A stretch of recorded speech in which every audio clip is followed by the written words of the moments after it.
الحمد لله نحمده ونستعينه ونستغفره ونؤمن به ونتوكل عليه ونعوذ بالله من شرور أنفسنا ومن سيئات أعمالنا من يهده الله فلا مضل له ومن يضلله فلا هادي له ونشهد أن لا إله إلا الله وحده لا شريك له ونشهد أن سيدنا ومولانا محمدا عبده ورسوله أما بعد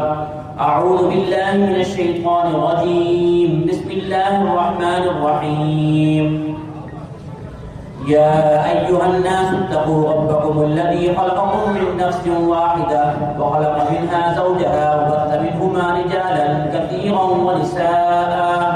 واتقوا الله الذي تساءلون به والأرحام إن الله كان عليكم رقيبا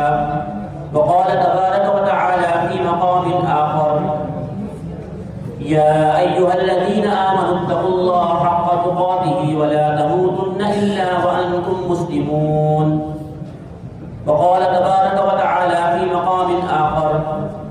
يا أيها الذين آمنوا اتقوا الله وقولوا قولا سديدا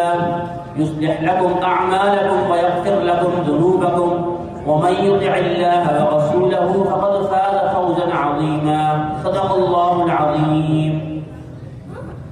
وقال النبي صلى الله عليه وسلم الدنيا كلها متاع وخير متاع الدنيا المرأة الصالحة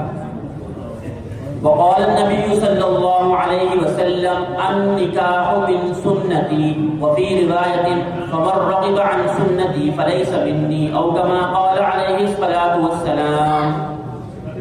آمنت بالله صدق الله العظيم وصدق رسوله النبي الكريم ونحن على ذلك لمن الشاهدين والشاكرين والحمد لله رب العالمين